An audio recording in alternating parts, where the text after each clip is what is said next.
Wonderful. Thank you so much. Welcome, everyone. As Terry pointed out, I have the distinct honor today to lead a panel discussion of the 2021 Resilience Award winners as honored by meQuilibrium. These are the folks who have taken the lead for employers on the importance of an effective rollout of resilience and agility programs. We'll get to hear from them firsthand on how they led successful rollouts and how they've incorporated resilience and the broader culture and overall HR strategy. I'll first introduce the panels, and then we'll move on to panel discussion. If the folks in the audience have any questions, please submit them. I'll do my best to balance between some questions that I desperately have to get answered and ones you may have from the audience as well. Yeah. So without further ado, let me introduce this award-winning panel. As Terry pointed out, there were 6 award winners announced yesterday. Unfortunately, Susan Moley from General Electric could not make it today, but she sends her regards, and we'll have a lively discussion. So first, we have Christine Fosaca.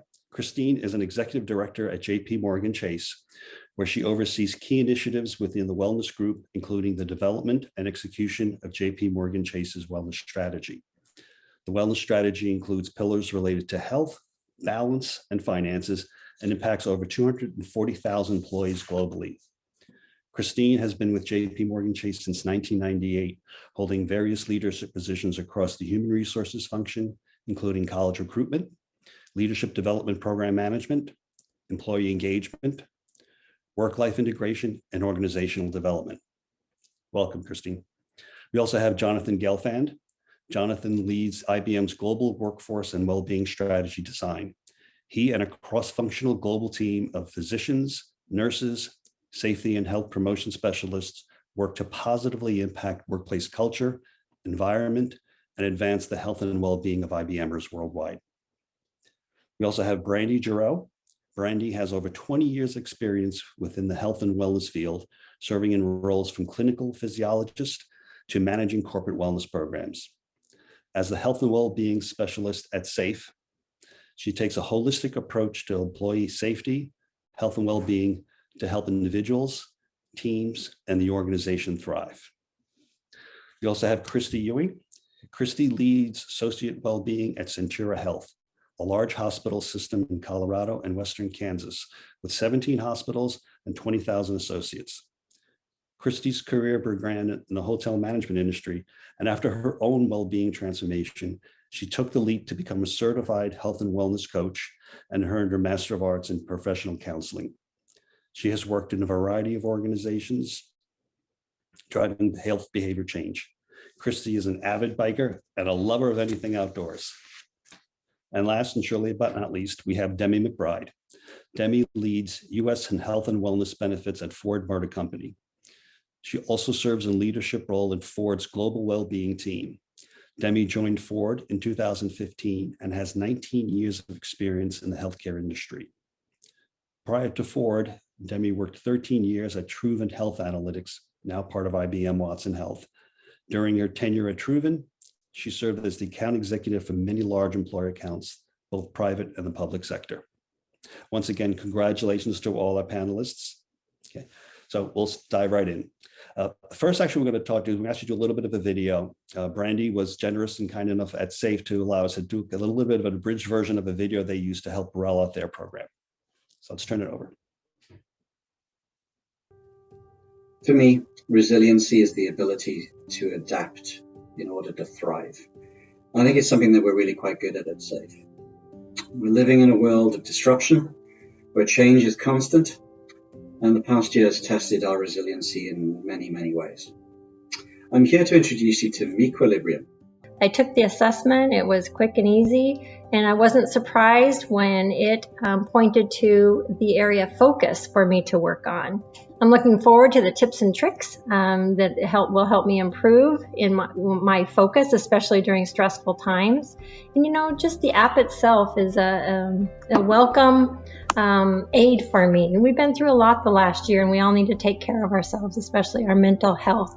So I've had so much fun exploring meQuilibrium. The app is so robust. It has so many things to explore, activities, ready to go meditations for you. I loved taking the assessment and learning more about my personality and my stress personality, those things that you don't think about every day. They build a journey specific to your needs and skills that you can learn from. So it's pretty cool tool. I'm excited to learn more. I really appreciated the assessment tools in my profile, sort of a quiz style. As I took it and I gave honest answers, I started to feel a little bit overwhelmed that I might be kind of in over my head with what I was experiencing. And then at the end, it trended and gave me results comparing me to peers. And in a lot of areas where things aren't going so well, I'm normal. Being normal can feel really reassuring. Very inspiring. Brandy, let's start with you since this was your video. I know, having rolled out lots of programs in my past, there's so many choices you make and how do you roll out programs, what medium you use. Can you talk to us a little bit about why you thought a video or why you important video, particularly looking with employee stories, was important to the rollout and the personal experience and for the rollout at SAFE? I can. Thank you. I'm so glad that you were able to share that. The initial idea behind this video was to provide a relatable, heartfelt promotion of meQuilibrium that really spoke to all employees.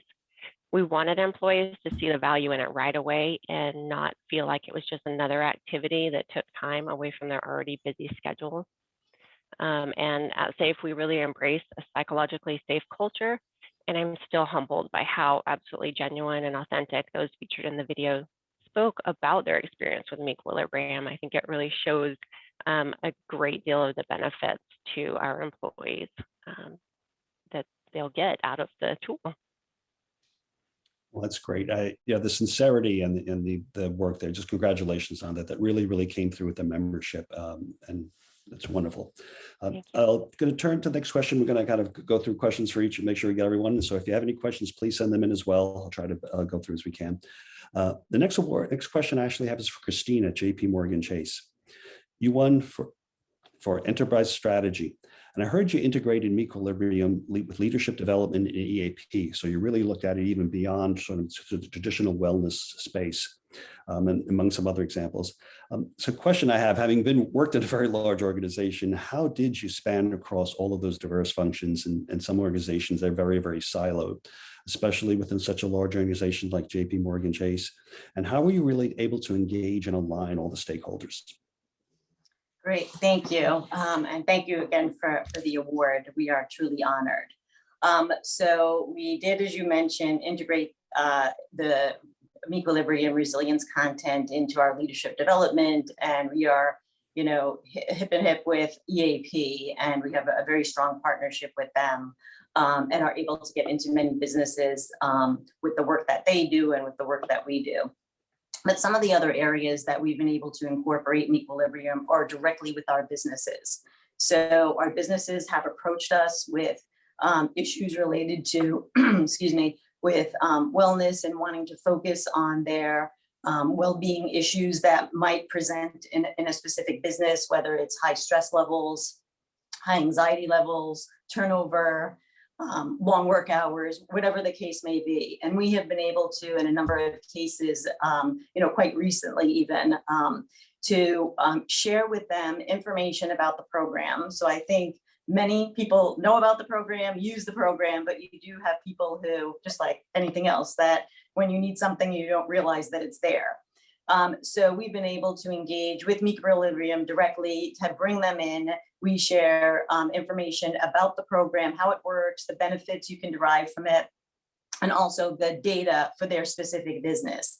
And that really is an eye-opener for many of our businesses. And two, I mentioned that we worked with our corporate and investment bank and our private bank. They've been able to take that information and come up with, I want to say campaign, if you will, but a program to really drive information about meQuilibrium, about employee well-being, and the commitment from the top. So we're meeting with people who are the decision makers and who are the people who can influence messaging, both for managers and employees. And we supplement that with things like, presentations from the EAP program on how you can personally deal with stress and anxiety.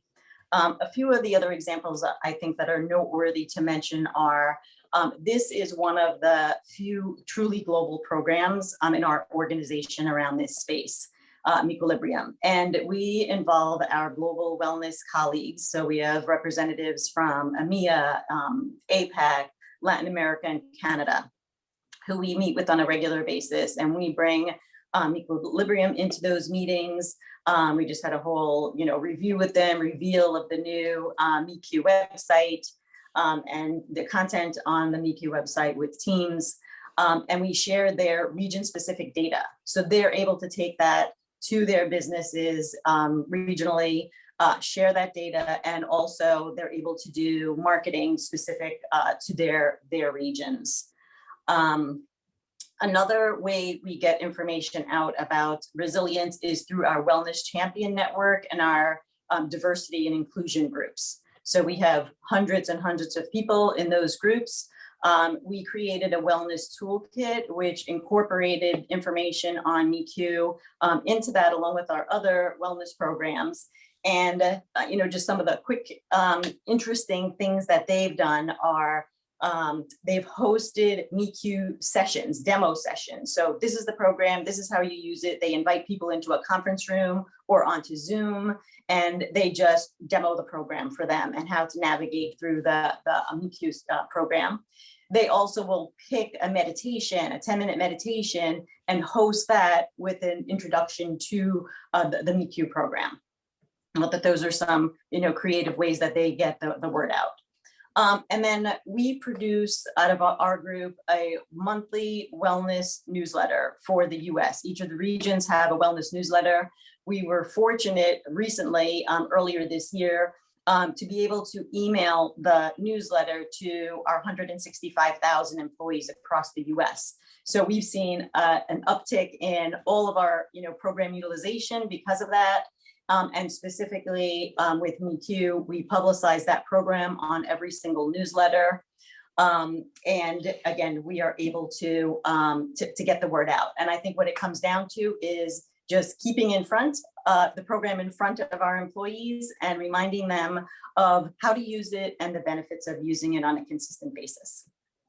That's fantastic. I have a quick follow-up question for you, because the organization you worked in and I worked at have a lot of parallels, but you really touched upon, you mentioned the word using the data, and I know we'll talk about data a little bit later on as well, but that is sort of being a kind of a script that allowed you to engage leadership. So does that resonate with you? Like, it was really the data kind of that gave everyone an understanding of, this is the issue we need to solve, and here's a solution to get to it. Absolutely. Wonderful. That's terrific. Well, congratulations again. Okay. I'm going to turn to Christie at Centura. Now, supporting a health organization during a pandemic has got to be a challenge. I mean, when you have to take care of the caretakers in this world that we went through for a period that we thought was going to be 6 weeks, then 8 weeks, and lasted well over a year. But healthcare organizations, again, are in this truly unique position. Your award was for grassroots success. Can you tell us how you, in the middle of all of this pandemic, how you really were able to drive that sort of engagement at the really grassroots level, which is a challenge for many employers in trying to roll these programs out? Yes, thank you so much, Eric. And again, thank you for this award. It's such an honor to be recognized. It is. So healthcare is definitely unique. And while I feel like everybody was at home working, obviously in our 17 hospitals, we were full and our employees were there. And so we took a very grassroots kind of approach to this, very multifaceted. And so, we have a strong communication strategy that we incorporated first success stories, or just people's stories, in our newsletters. We've just finished our second year with meQuilibrium. And in the first year prior to COVID, I had gone out and we'd done wellness fairs at all of our hospitals. And that's where we first started talking about meQuilibrium. And people just would come up to me after using meQuilibrium and tell me their stories and how it has impacted just the way that they handle stress in their lives and the way that they just show up in their days. And so it was very inspiring to hear those stories. And so we took those stories and then would share them across our system in our entity newsletters. Also, then during COVID, I did go to all of our hospitals. So we do rounding. We have an internal EAP that I collaborate very closely with, as well as our spiritual team. And so going to each of our hospitals and just rounding with treats and swags and just meeting people where they're at and having those conversations. I would say a lot of the efforts have been based on relationships and just connecting, because I think that's something that we're lacking so much. We also, the cross referral that we can do with our EAP through meQuilibrium has been very critical, I think, to our success with it.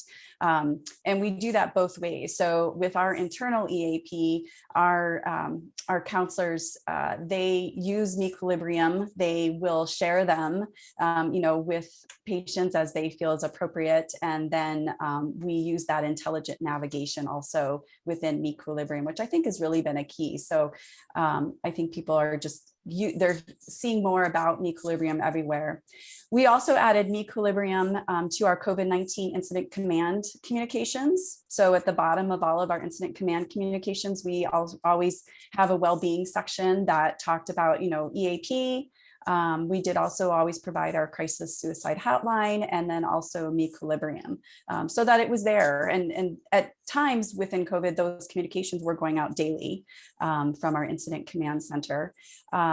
We also, which is the QR codes, which is such a, came about so much in COVID. I mean, I remember probably 10 or 12 years ago when we've tried to use them in the past, but anyways, with the QR codes, we sent a postcard to everybody's home, and we had a QR code on there that drove them directly to a meQ spotlight page.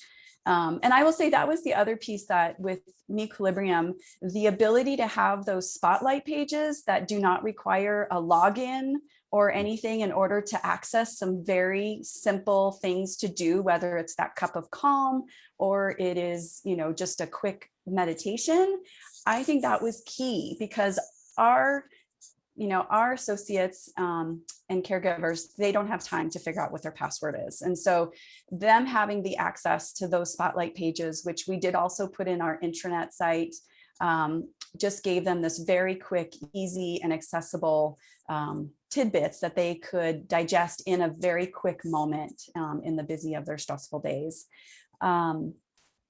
And again, I think we did a lot through our diversity, equity, and inclusion as well, just spreading the word there. And coming out of COVID, I think that COVID kind of showed some gaps in different organizations of what we still needed. And so within a leadership well-being group, we just started to really talk about meQuilibrium. And I knew it was taking shape and that the word was getting out when I was in another meeting, and we had one of our senior leaders say, "Christie, I just got my gold badges and I love meQuilibrium." And, and it was just it was so heartwarming to know that at all, different levels of our organization, that meQuilibrium was making an impact in people's lives. That is such a wonderful, great example of a grassroots rollout. I love the way you've been able to really meet people. Many of us talk about meeting people where they are, but you actually really did it. And I love the different versions and the different mediums you used. In this age of digital and everyone trying to put the digital, the postcard to digital was just such a wonderful linkage. I actually have a question for the panel in general, a little bit of an audible question, but I don't think anyone here, did anyone here roll out meQuilibrium as a result of COVID, or did you have meQ in place prior to COVID? And how did that sort of change, potentially bring it to the forefront? So it's kind of an open question if anyone wants to jump in, and then I'll go back to my last two questions.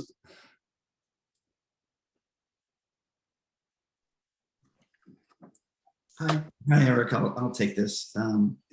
We at IBM had rolled out meQuilibrium and our resilience efforts in advance of COVID, certainly in the United States. In fact, the concept of resilience is part of our leadership essentials.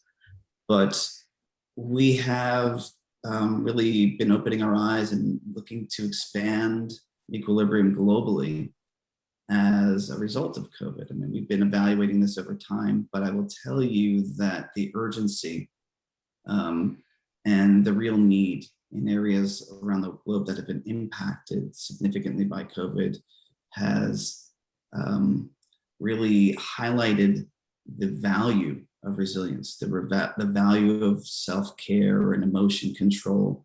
And so, there isn't a silver lining in this case, but I guess the value is that we can offer support to people so that they can be empowered to, have resilience in their lives through meQuilibrium in different parts of the globe. That's great. Great. Thank you, Jonathan. Add for a moment. So we also launched meQuilibrium prior to COVID 4 years ago, and we absolutely used all the content that meQuilibrium had to offer during the pandemic. We started something, I think it was in April last year, called meQ Moments, and every week for like 10 weeks, we posted those direct access information and activities and content to our employees. Again, so it was front and center, so they, understood that we understood what they were going through, and that there were tools and resources available for them to, help address this. So on a very regular basis. And we also incorporated it into a lot of other initiatives that we were doing throughout the past year and a half to, again, highlight the content. Thank you. Well, I may come back to, meQ pre and post COVID is my last question for the panel, but I'll come back. Let me turn to Demi. You won for best use of data. We know you are, based upon your history, proven and all very steeped in the use of data to inform your decisions, your strategy, and answer questions. And I think we've seen an example of how valuable and important the use of the data is. But could you tell us how you're using meQuilibrium data? I think it's one of the big advantages of meQ has really having the data to identify and go through. But let me go through and I also understand you embedded into your leadership dashboards, which is really, really interesting. Can you share that with us and share how you were able to do that and how that's been working? I'd be happy to. Thank you for the question, Eric. And yes, I am personally very passionate about data. So it was very gratifying to be recognized by meQ for our use of meQuilibrium data. And I would love to tell you guys, love to talk about data. So love to tell you a little bit more about what we're doing at Ford. So we're a very data-driven organization. We use data to inform our strategy and our choices, and then also to measure how we're doing along the way so that we can tweak our approach or our direction as necessary. So one of the aspects of meQ data that we have found to be really powerful and insightful is that we can use meQ data as a leading indicator of mental health concerns. So risk will show up in the meQ assessment before it materializes in claims often. And to be honest, sometimes it never materializes in claims. As many of you guys know well, there are many people who never seek medical care or interact with the healthcare system for a behavioral health issue. There's many reasons why: stigma, access issues, privacy concerns, et cetera. And so our meQ data is very valuable in that way. We love the data that we have access to directly from meQ. Especially love the heat maps, which allow us to focus our attention on certain skill teams or business units or even locations within the company where there is cause for more concern. It also helps us get leaders in those areas on board by showing them data for their own organization. We also load meQuilibrium data to our IBM Watson Health integrated data warehouse. So that we can integrate it in reporting with our other claims data and self-reported data, for example, like a health assessment. And so I'm happy to share a few examples for you of how we use our meQ data. Our Chief Human Resources Officer has something that she calls a People KPIs dashboard, and she shares it with our executive leadership team within the company once a month, and with the board of directors multiple times per year. And there is a mental well-being section on the People KPIs, which is great. And we showcase our meQ data amongst some other data fields or data types on that KPIs document, specifically the at-risk indicators for depression, anxiety, and burnout. Another example is we are doing a pilot right now with one of our business units, which is Ford Credit, on mental health specifically. And our meQuilibrium data is informing our work. So along with the medical claims, the health assessment data, and other types of self-reported employee sentiment data like our pulse survey, we're referencing the MEQ data. And what we have found out is that when we look at that heat map, Ford Credit is very high for burnout, depression, and anxiety compared to the rest of the company. And to be honest, we're seeing some of that in our medical claims data, but not all of it. And so we're now in the process, we're still pretty early into this pilot, but we're in the process of assessing the key data insights from the MEQ data as well as the other data sources, and using that to build our strategy and get leadership buy-in. In fact, we're presenting MEQ data and some other data to the Ford Credit executive team in a couple of weeks. And then finally, I guess the last example I'll showcase is a really big one. We're in the process of developing a robust well-being metrics framework across all 5 pillars of our well-being model. And the MEQ metrics are featured prominently throughout the metrics, and not just in the mental emotional category, but also in physical, social, financial, and professional because of the robustness of the MEQ assessment. There's data that we can leverage across all of the pillars. So we have a lot of the data in our IBM data warehouse, but not all of it. So we're working with other partners within HR and in the rest of the organization. For example, our talent team, DEI, others.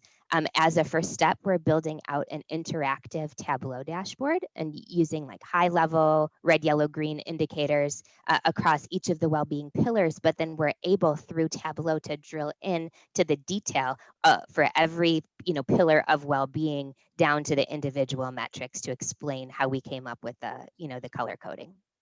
And so then finally, our long-term aspiration within the well-being metrics space is to test some of our bigger hypotheses. So those are things that, like, improvements in well-being are correlated with higher human performance at work, including productivity. And now this is complicated for those of you who have some experience looking at data like this, because it requires marrying data sources together at the individual level, comparing cohorts. And as I mentioned, we don't have today all of that data integrated in one place, but it's on our longer term roadmap from a data perspective.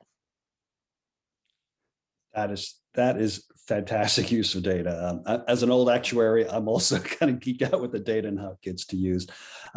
Before I turn to my last question, actually, I want to kind of audible another question just for the group in general.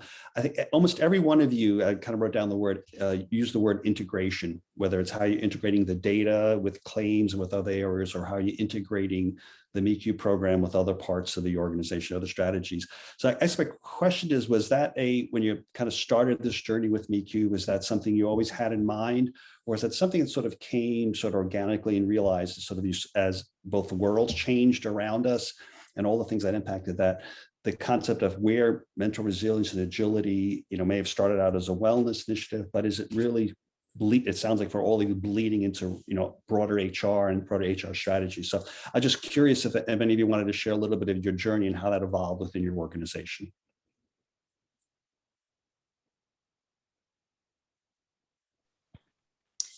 Eric, I'm happy to share. Great, thank you. I think as our organization,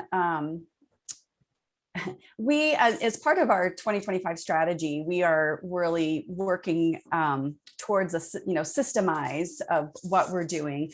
We have been in the past 17 separate hospitals that have come together, and so I think it's always in the vision of well-being is how to integrate meQuilibrium into everything and with all of our vendors. And so it has been part of what we've always been doing.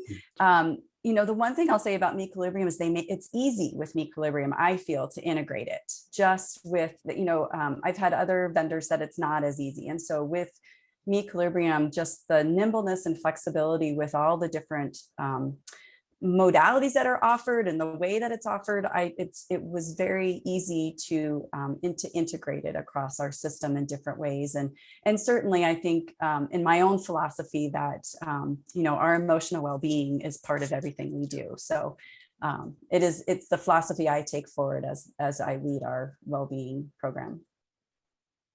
That's great. Yeah. And Jonathan, you were apologetic about the silver lining of COVID, but I've used that phrase a lot. And I think this is one that hopefully there are some things we want to carry forward with this. And I'll come back to that question as well. But thank you, Sherry. Anyone else before I go? I have one more last prepared question, but anyone else wanted to just share?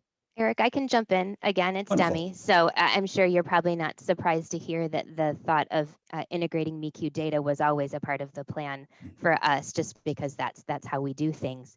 And how we think about our strategy. But I'll just take a step back to when we were developing our sourcing plan around a digital resilience tool. That was a partnership. I'm part of the benefits organization, but that was a partnership with our learning and development organization. The funding came from benefits. Well-being, sort of sat within the benefits organization, but we saw the potential from a learning and development and a leadership development perspective. And so we invited our colleagues from the talent part of HR to join us, and we mutually sourced meQ. And we put equal emphasis on the goals that we had within the well-being space, as well as the goals that they had from a leadership development perspective as they thought about the leadership pillars. And so they've continued to be a key stakeholder in our meQ relationship, with a relationship with meQ that's together and independent from us, which we love. And then I'll just also add that, last year was a very difficult year for a number of reasons, certainly the pandemic, but also all of the racial violence and injustice, and that opened up an opportunity to partner more closely with our DEI organization. And meQ put out a lot of really great stuff in the DEI space as well that we were able to leverage during 2020 and will continue to leverage going forward. That's great. Thank you. Thank you for sharing. Anyone else, or I'll go to my last prepared question. Great. Wonderful. Jonathan, you've won the only award given specifically to a person rather to the organization. Not that IBM isn't worthy, and maybe they've won enough awards, so maybe that's why we did it this way.